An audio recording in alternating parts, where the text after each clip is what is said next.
Good morning students. आज हम लोग पढ़ेंगे क्लास 5 का ईवीएस। ठीक है, और हमने प्रीवियस क्लास में चैप्टर 6 को कंप्लीट कर लिया था और आज हमें पढ़ना है चैप्टर 7। ठीक है, farmers and our food means किसान और हमारा भोजन। ठीक है, thousands of years ago when early humans began a settled life they started agricultural activities means हज़ारों साल पहले जब अर्ली ह्यूमंस थे, जब उन्होंने लाइफ को अपने सेटल करना स्टार्ट कर लिया था तो वो लोग क्या करने लगे, खेती करने मीन्स खेती की एक्टिविटीज़ होती थी, एग्रीकल्चरल एक्टिविटीज़ वो करना इन्होंने शुरू कर दिया। ठीक है, मीन्स खेती करने लगे। Agriculture is the key to development. Agriculture क्या था, एक डेवलपमेंट की ओर बढ़ रहा था मीन्स, ठीक है, एक क्या था, एज ए की तरह वो काम कर रहा था डेवलपमेंट में। ठीक है, एग्रीकल्चर के वजह से हम लोग डेवलप कर रहे थे। Different farmers cultivate different types of crop. अलग अलग फार्मर्स जो थे वो क्या कर रहे थे, कल्टिवेट कर रहे थे हर तरह तरह के क्रॉप्स को। ठीक है, agriculture mainly depends on climate, season, type of soil and landscape। Agriculture किस पे डिपेंड करता है, क्लाइमेट पे, सीज़न पे, मिट्टी कैसी है या फिर लैंडस्केप कैसा है, इन सारी चीज़ों पे क्या करता है, एग्रीकल्चर डिपेंड करता है। Agriculture provides food for the people and raw material for various industries. Agriculture हमें क्या देता है, हमें खाना देता है, लोगों के लिए खाना देता है और इंडस्ट्रीज़ के लिए रॉ मटेरियल देता है। मीन्स रॉ मटेरियल जो कि हम लोग एक फिनिश्ड प्रोडक्ट बनाने के लिए यूज़ करते हैं। ठीक है, मीन्स रॉ मटेरियल होता है जिससे हम लोग एक प्रोडक्ट बनाते हैं, उसे हम लोग बोलते हैं रॉ मटेरियल। रॉ मटेरियल का यूज़ करके ही हम लोग एक प्रोडक्ट बनाते हैं। टाइप ऑफ फार्मर्स, अब फार्मर्स के कितने टाइप्स होते हैं वो देख लेते हैं। कमर्शियल फार्मर होता है और फिर सब्सिस्टेंस फार्मर्स होते हैं। सबसे पहले हम लोग पढ़ेंगे कमर्शियल फार्मर्स। बहुत सारे फार्मर्स होते हैं, तो इस फर्स्ट है कमर्शियल फार्मर्स के बारे में हम लोग पढ़ेंगे। Commercial farming involves large scale cultivation for business purpose. Commercial farming क्या होती है, बहुत ही बड़े स्केल में होती है, मीन्स बहुत ही लार्ज स्केल में होती है इसकी कल्टीवेशन, इसकी खेती, जो कि बिजनेस के लिए यूज़ होता है। ठीक है, तो ऐसे हम लोग बोलते हैं इसे commercial farmer.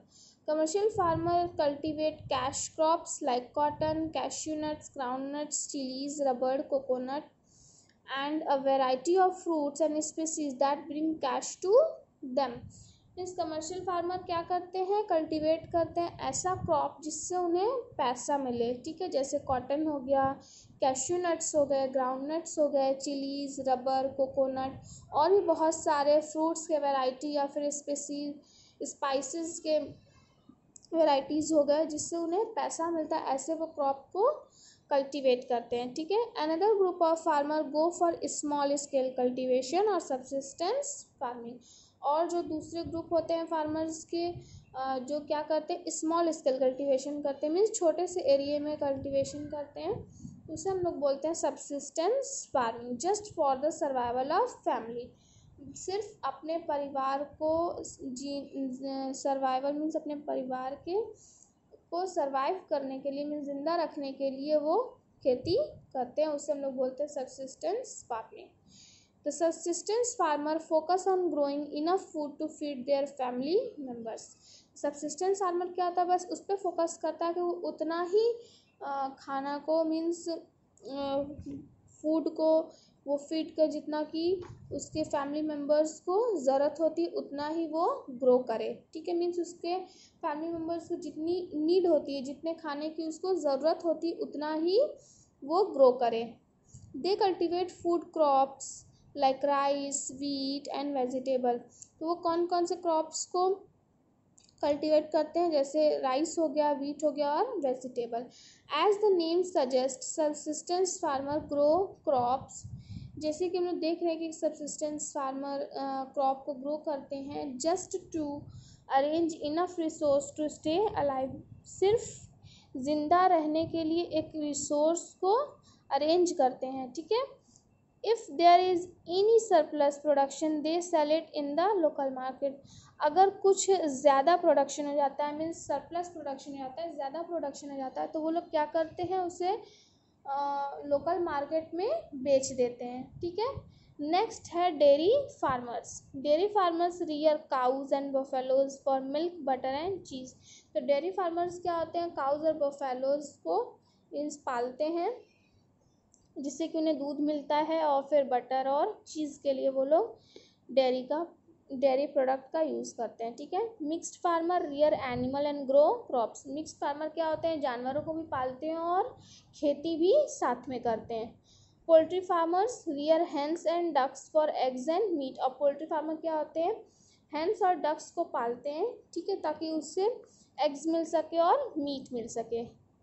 Pisciculturists rear fresh water and salt water fish for human consumption. Pisciculturists क्या करते हैं, फ्रेश वाटर और सॉल्ट वाटर की फिश को पालते हैं ताकि जो लोग हैं उसे खा सकें। ठीक है। Sericulturist rear silk worm to produce silk. Sericulturist क्या करते हैं, सिल्क वॉर्म को पालते हैं ताकि उससे सिल्क मिल सके। हॉर्टिकल्चरिस्ट क्या होता है, सेरीकल्चरिस्ट क्या करते हैं, सिल्क वॉर्म को पालते हैं ताकि उससे सिल्क को प्रोड्यूस कर सकें। ठीक है। Horticulturist grow fruits while floriculturist grow flowers. जो हॉर्टिकल्चरिस्ट होते हैं वो क्या ग्रो करते हैं, फ्रूट्स, और जो फ्लोरिकल्चरिस्ट होते हैं वो क्या ग्रो करते हैं, फ्लावर्स। ठीक है।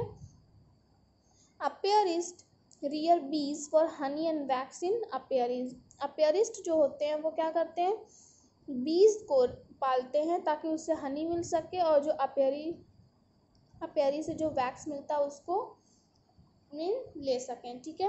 नेक्स्ट हम लोग पढ़ेंगे crop cultivation.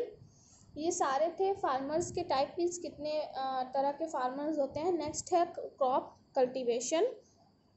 Growing crops is a tough process.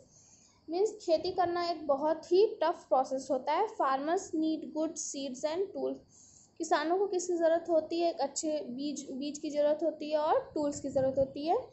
They also need fertile soil, irrigation facility and protection of crops from paste and disease. और उन्हें उपजाऊ मिट्टी की ज़रूरत होती है, सिंचाई की जो फैसिलिटी होती है उसकी भी ज़रूरत होती है, और क्रॉप्स को पेस्ट और डिजीज़ से कैसे बचा के रखना है उसका भी उन्हें ध्यान रखना पड़ता है। ठीक है। सो हम लोग फर्स्ट पढ़ेंगे सीड्स के बारे में। Farmers bye good seeds from the market और सीड बैंक। किसान क्या करते हैं, अच्छा सीड खरीदते हैं मार्केट से या फिर सीड बैंक से। Sometime they use the seed of previous year. कभी कभी वो लोग पिछले साल का भी मीन्स सीड को यूज़ करते हैं। New varieties of seeds which are high yielding are also developed by the scientist. New varieties होते हैं सीड्स के जो कि हाई यील्डिंग होते हैं, मीन्स जिससे प्रोडक्शन ज़्यादा होता है, वो भी डेवलप करते हैं, साइंटिस्ट के थ्रू डेवलप किया गया है। In 1960 this technique help to feed the tremendously growing population of India. Means 1960 में ये टेक्निक मीन्स हेल्प किया था कि इंडिया में जो बहुत ही तेज़ी से पॉपुलेशन जब बढ़ रहा था तो उस समय खाने के का जो प्रॉब्लम आ रहा था उसके लिए ये टेक्निक को यूज़ किया गया था। It came to be known as green revolution. इसे हम लोग क्या बोलते हैं, ग्रीन रिवॉल्यूशन। ठीक है। तो आज हमने क्रॉप कल्टीवेशन तक पढ़ लिया है और फिर नेक्स्ट क्लास में हम लोग फार्म मशीनरी से पढ़ेंगे। ठीक है। तो